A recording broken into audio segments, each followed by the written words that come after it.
तो दोस्तों, आप सब कैसे हैं? आशा करते हैं कि आप लोग बहुत अच्छे और मस्त होंगे और अच्छे से तैयारी कर रहे होंगे। तो मेरे भाई, आप सबको बता दें कि ये वीडियो आप सबके लिए क्लास 9th के पर्सनली 1.1 यानी NCERT, ठीक है। पर्सनली 1.1 में क्या है मेरे भाई कि संख्या पद्धति। क्या है? संख्या पद्धति। तो मेरे भाई आपको बता दें कि संख्या पद्धति में क्लास 9th के पर्सनली 1.1 में आपको क्या बेसिक नॉलेज होना चाहिए कि संख्या कितने प्रकार के होते हैं। ठीक है मेरे भाई, क्या है कि संख्या कितने प्रकार के होते हैं। ठीक है, तो संख्या कितना लोग को मालूम होगा, कितना लोग को मालूम नहीं होगा मेरे भाई, फिर भी हम आपको बता दें कि संख्या कितने प्रकार के होते हैं। तो ये हम आपको बताते हैं। यहाँ लिखेंगे क्या मेरे भाई? संख्या। क्या लिखे? संख्या। तो संख्या मेरे भाई आपको बता दें 2 प्रकार के होते हैं। ठीक है, अब कौन कौन से होते हैं मेरे भाई 2 प्रकार के? जैसे कि एक में यह लिखेंगे वास्तविक संख्या। वास्तविक संख्या, ठीक है मेरे भाई। और यहां लिखेंगे 2 में क्या?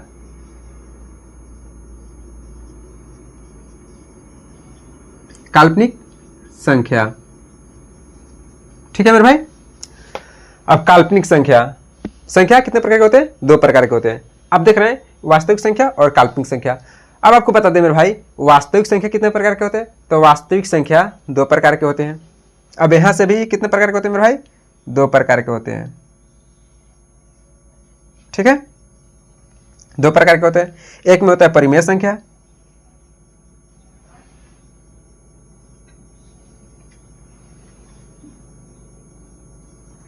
परिमेय संख्या, और दूसरा में अपरिमेय संख्या।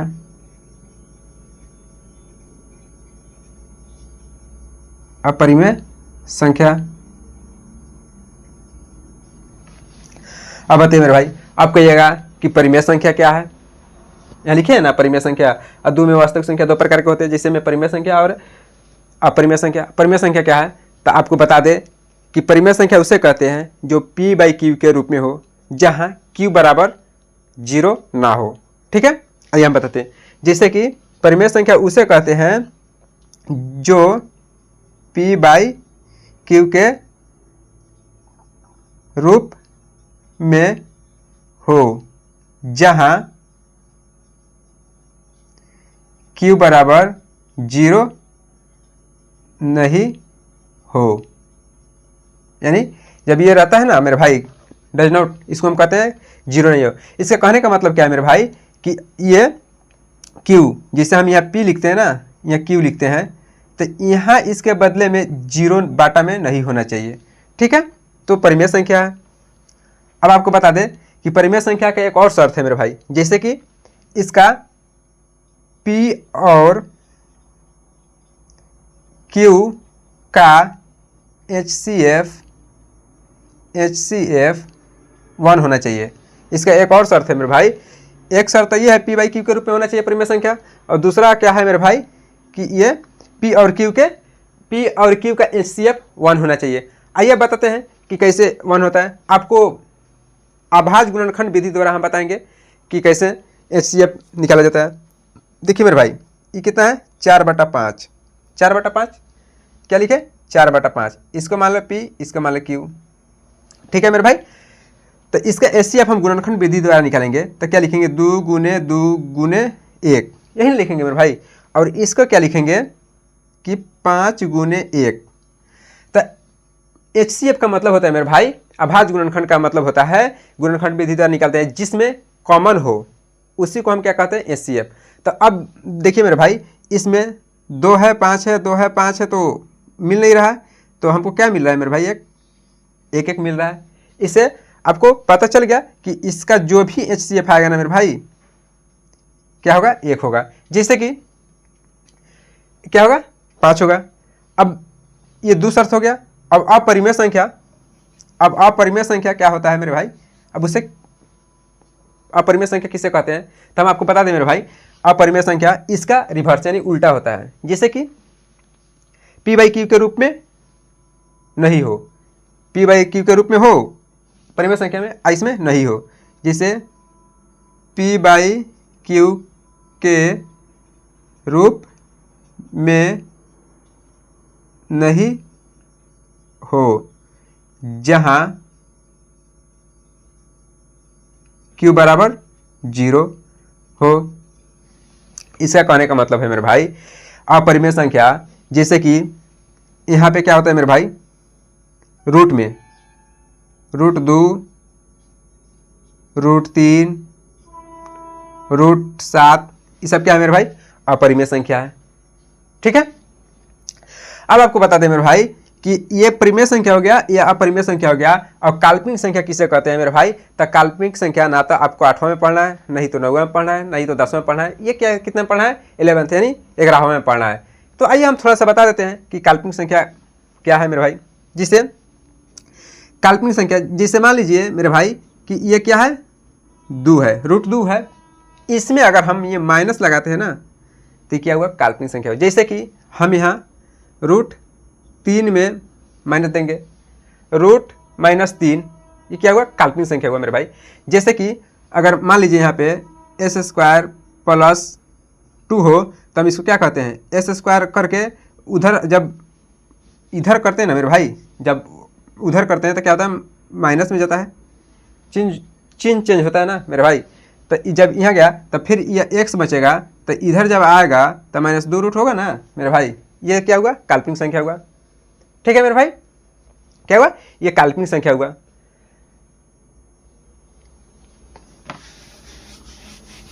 तो इसको मिटाते हैं मेरे भाई, आपको अब शायद संख्या मालूम हो गया होगा। और ये बात नहीं है कि संख्या 2 ही प्रकार के होते हैं, संख्या में बहुत होते, जैसे कि पूर्ण संख्या, अपूर्ण संख्या, विषम संख्या, सम संख्या, प्राकृत संख्या।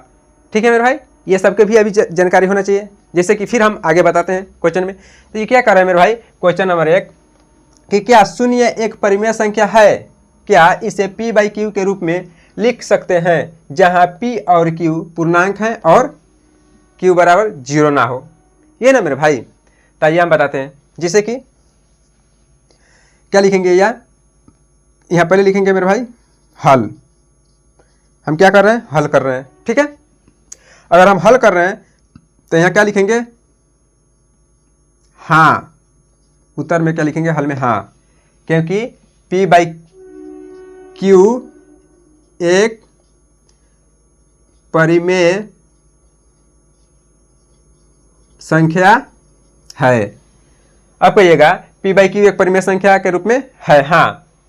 अब कैसे मेरे भाई, अब मान लीजिए जहाँ 0 एक पूर्णांक संख्या, अब मान लीजिए 0 क्या ये परिमेय संख्या है, हाँ एकदम है। क्यों, क्योंकि हम बताते हैं मेरे भाई इसके जो बाटा में होता है ना, एक छुपा होता है। ठीक है, तो क्या हुआ, ये परिमेय संख्या है। ठीक है, अब क्या कहा जा रहा है मेरे भाई, 3 और 4 के बीच 6 परिमेय संख्या ज्ञात करें। ठीक है मेरे भाई, तो आइए आपको हम कंसेप्ट बताते हैं, एक कंसेप्ट बताते हैं क्या करना है, कैसे निकालना है। तो मेरे भाई जैसे यहाँ क्या लिखना है, हल, क्या लिखेंगे, यहाँ पे हल लिखेंगे। ठीक है, अब बहुत सारे मास्टर, बहुत सारे टीचर ने कैसे बताते हैं मेरे भाई कंसेप्ट, जैसे कि अगर कितना कर रहा है, 3 और 4 के बीच 6 परिमेय संख्या निकाले, तो कोई बताते हैं मेरे भाई ऐसे कि 6 लिख देना है और 6 के बाद एक सब में जितना का है उतना में एक प्लस करना है, तो कितना होगा मेरे भाई, 7। ठीक है, बहुत सारे टीचर ने ऐसे भी बताते हैं, लेकिन नहीं मेरे भाई, जैसे आप एक ये भी मेथड है, ठीक है, कोई दिक्कत नहीं, ये गलत नहीं है। और जैसे कि 3 और 4 के बीच, तो एक ऐसे मेथड भी बनाना है। और इसके बाद में जिसे हम लिखते हैं क्या, 7/7, 3 में 7/7 से गुना करना है और 4 में भी 3/7 से गुना करना है, 6 जोड़ के। और एक और आसान है, जैसे अगर जितना कहे ना मेरे भाई, इस सबको मिटाइए, अगर जितना कह रहा है उससे हम 1 बढ़ा के गुना करेंगे, सब में जितना रहेगा उतना में हम गुना करेंगे। जैसे कि 6 कह रहा है तो 6 में 1 बढ़ाएंगे तो कितना हो जाएगा, 7 हो जाएगा। अगर वही कहे 5 परिमेय संख्या ज्ञात करें तो 5 में हम 1 ज़्यादा बढ़ा देंगे तो कितना हो जाएगा, 6। अगर वही कहे कि 8 परिमेय संख्या ज्ञात करें तो 8 में हम एक ज़्यादा बढ़ा देंगे तो क्या हो जाएगा 9, तो 9 से हम गुना करेंगे। देखिए मेरे भाई 7/7 का मतलब ये होता है कि अगर हम काटते हैं तो कितना आता है 1, तो इससे कोई फर्क पड़ने वाला है। जैसे कि हम यहाँ लिखेंगे 3 गुने 7 गुने 7 एवं 4 गुने 7/7। अगर इसे हम 7 से 7 काट दें तो कितना मरतबा आएगा मेरे भाई 1। अब 1 आएगा तो जब 1 आ जाएगा तो हम 4 में 1 से गुना करेंगे तो 4 ना होगा मेरे भाई। इसीलिए 7/7 से हम गुना करते हैं ताकि 7 कटे तो 1 आए। ठीक है मेरे भाई, तो यह कितना से गुना करेंगे 7 से। ठीक है, तो 3 सते 21, 21/7 एवं 7 का 28/7। ठीक है मेरे भाई, हो गया। अब क्या लिखेंगे यहाँ प्रश्न से क्या लिखेंगे, कितना कर रहा है 6 परिमेय संख्या ज्ञात करने के लिए। तो यहाँ कितना लिखे मेरे भाई 21, तो यहाँ लिखेंगे 22/7, 23/7, 24/7, 25/7, 26/7 और 27/7। तो गिनिए 1 2 3 4 5 6 गो क्या हुआ मेरे भाई, निकल गया ना परिमेय संख्या। अब कहिएगा मेरे भाई कि ये तो हमारे जो ये आप निकाले हैं बुक से नहीं आंसर मिलता है, तो मेरे भाई नहीं मिलेगा, क्योंकि हर सर ने हर टीचर ने अलग अलग अपना मेथड बताते हैं। तो लेकिन ये अगर इससे हम क्या करते हैं, इससे अगर हम भाग देते हैं 7 से ना, तो 7 तरीका 21 आएगा, ये कट जाएगा, 1 उतरेगा।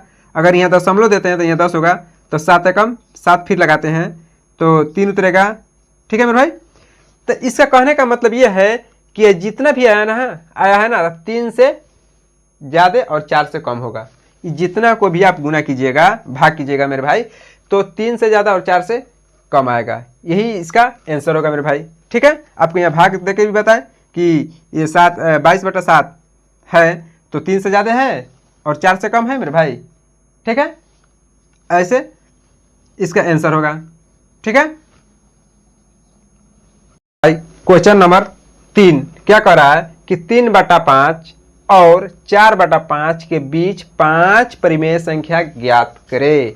मेरे भाई तो आपको बता दे कि फिर क्या करते हैं लोग आपस में वही मेथड करते हैं, 5 में 1 जोड़ेंगे तो 6 हो जाएगा। तो हमको क्या ज़रूरत है इस तरह करने का, हम तो बता ही दिए हैं, जितना अगर कहे उतना में हमको 1 बढ़ा देना है। अब कैसे 1 बढ़ा के, तो 5 है तो 6/6 करेंगे, 6/6 करेंगे और काटेंगे तो 1 आएगा, गुना करेंगे, कोई फर्क नहीं पड़ने वाला है मेरे भाई। तो आपको ऐसे ही बनाना है, जितना कहे उतना में, टाइम वेस्ट नहीं करना है, टाइम को नहीं अपना समय को बर्बाद करना है मेरे भाई। 1 ज़्यादा बढ़ा के गुना करना है, जिससे कि इसमें 3 बटा, यहाँ पहले क्या लिखेंगे मेरे भाई हल। ठीक है, सबसे पहले हल लिखेंगे, यहाँ कितना लिखेंगे 3/5 एवं क्या लिखेंगे 4/5। अब क्या लिखेंगे मेरे भाई, यहाँ पे एक और यहाँ कंसेप्ट आप देख लीजिए, जैसे 3/5 है ना, उसमें क्या कहेंगे कि 3 बटा हर और अंश में 6 से गुना करने पर, हर और अंश में 6 से गुना करने पर। इसके कहने का मतलब है मेरा भाई कि आपको अंश और हर क्या कौन कौन सा है हमको कैसे पता होगा। जैसे कि यहाँ 3/5 है तो ये क्या हुआ मेरे भाई, इसको हम ऊपर वाले को अंश कहते हैं और नीचे वाले को क्या कहते हैं हर।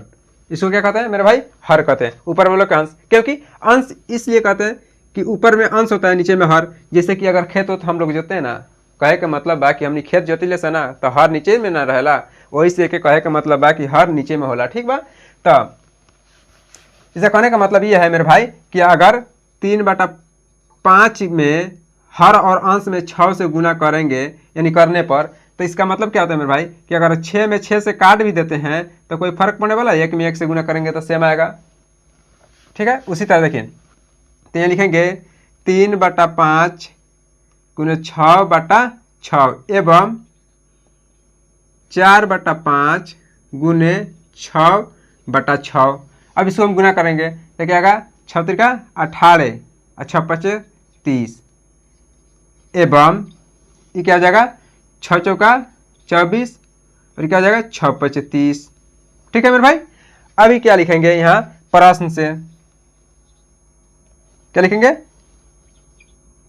प्रश्न से कितना निकालना है मेरे भाई, 5 कह रहा है कि 5 परिमेय संख्या निकालना है। तो अब हम निकालते हैं, 18 है तो यहाँ लिखेंगे 19/30, 20/30, 21/30, 22/30 और यहाँ कितना लिखेंगे 23/30। तो आपको पता चल गया होगा ना मेरे भाई कि 5 परिमेय संख्या निकल गया, 1 2 3 4 5। इसे कहने का मतलब है कि अगर आप भाग भी देते हैं ना, भाग भी देते हैं तो इतना से कम आएगा।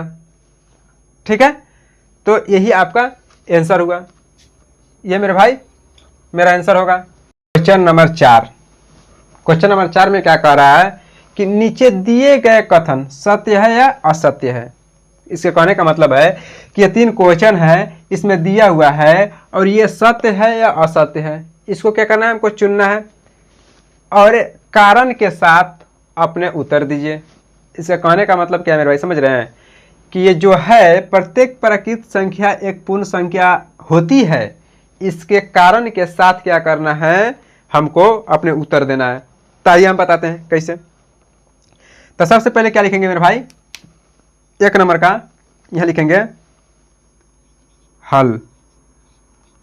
क्या लिखेंगे, हल 1 नंबर क्वेश्चन का। क्योंकि मेरे पास भाई उतना बड़ा जगह है नहीं, मेरे पास डिजिटल बोर्ड है नहीं, फिर भी बनाते हैं। देखिए यहाँ लिखते हैं हल। क्या लिखेंगे, प्रत्येक प्राकृत संख्या एक पूर्ण संख्या होती है। तो यहाँ क्या लिखेंगे कि प्राकृत संख्या,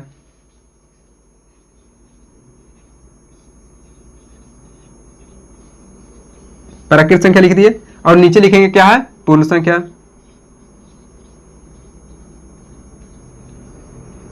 पूर्ण संख्या लिख दिए। अब ये बताइए मेरे भाई, आपको मालूम होना चाहिए कि प्राकृत संख्या किसे कहते हैं और पूर्ण संख्या किसे कहते हैं। तो प्राकृत संख्या, गिनती की संख्या को प्राकृत संख्या कहते हैं और पूर्ण संख्या किसे कहते हैं, पता नहीं है मेरे भाई। तो गिनती के संख्या में 0 मिलाकर और 1 2 3 अगर गिनती करे तो उसको हम पूर्ण संख्या कहते हैं। जैसे कि देखिए 1 2 3 4 5 6 ... ठीक है। और पूर्ण संख्या क्या होता है मेरे भाई, एक सिर्फ यही अंतर होता है ताकि इसमें 0 से शुरू होता है, 0 1 2 3 4 5 6। अब बताइए मेरे भाई, कह रहा है कि प्रत्येक प्राकृत संख्या एक पूर्ण संख्या होती है। तो आप मिलाइए इसमें, गिनती की संख्या का तो प्राकृत संख्या कहते हैं, पूर्ण संख्या जिसमें 0 मिलाकर 1 2 3 गिनते हैं ना, गिनती की संख्या में, गिनती की संख्या में ही 0 मिलाते तो क्या होता है, पूर्ण संख्या होता है। अब देखिए मेरे भाई, कह रहा है कि ये पूर्ण संख्या है। तो आप बताइए, इसमें 1 है, इसमें भी 1 है, 2 है, इसमें भी 2 है, 3 है, इसमें भी 3 है। कहने का मतलब है कि इसमें जो मिल रहा है मेरे भाई, इसमें भी मिल रहा है। तो इसको हम क्या कह सकते हैं, हाँ ये सत्य है, क्योंकि प्राकृत संख्या, प्रत्येक प्राकृत संख्या एक पूर्ण संख्या होती है। तो हम ये क्या लिखेंगे, सत्य। ये क्या है, सत्य है। जैसे कि यहां हम लिखेंगे उत्तर में सत्य है। ठीक है। अब क्वेश्चन नंबर 2 क्या कह रहा है मेरे भाई, इसमें कि प्रत्येक पूर्णांक एक पूर्ण संख्या होती है। प्रत्येक पूर्णांक एक पूर्ण संख्या होती है। ताइए इसको अब हम हल करके आपको बताते हैं। यहां लिखेंगे सबसे पहले क्या, हल। हल में क्या देंगे, क्वेश्चन नंबर 2 क्या कह रहा है, पूर्णांक संख्या एक पूर्ण संख्या होती है। तो हम पहले लिखेंगे पूर्णांक संख्या,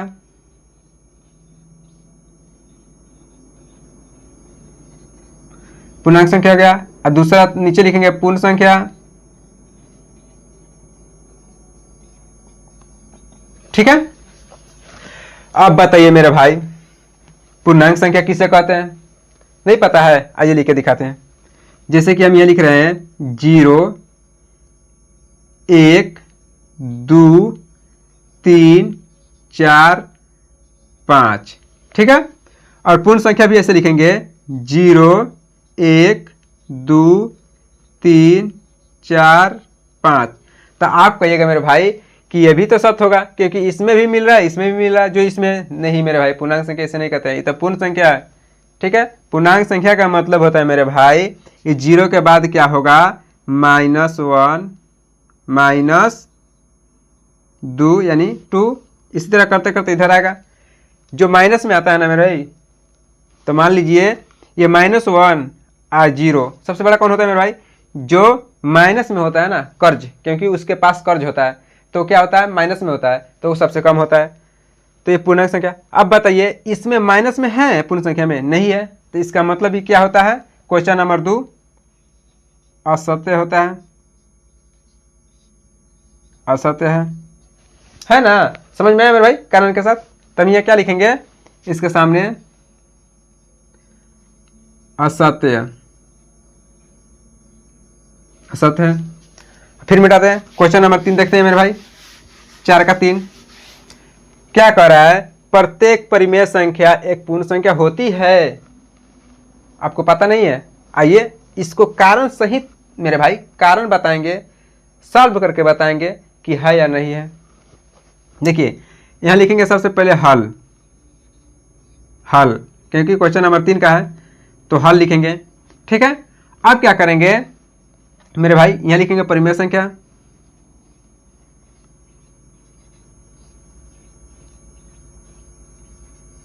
क्या लिखेंगे? परिमेय संख्या। यहां लिखेंगे पूर्ण संख्या।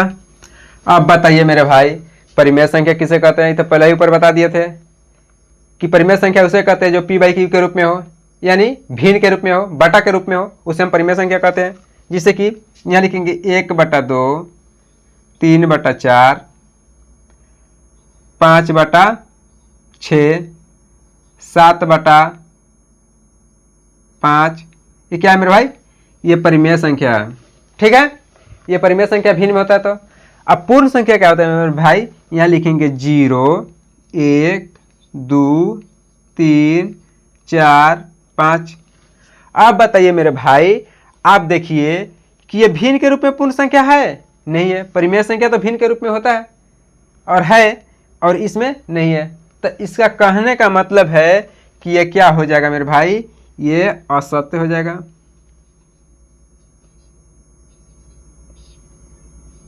ये क्या है? असत्य है। इसके सामने क्या लिखेंगे यहाँ पे?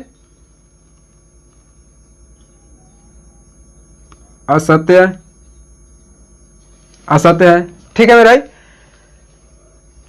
तो फर्स्ट में क्या है? सत्य है, दूसरा में क्या कर रहा है? असत्य है, और तीसरा में भी असत्य है। तो मेरे भाई अगर ये वीडियो आपको अच्छा लगा और समझ में आ रहा है बेहतरीन, एकदम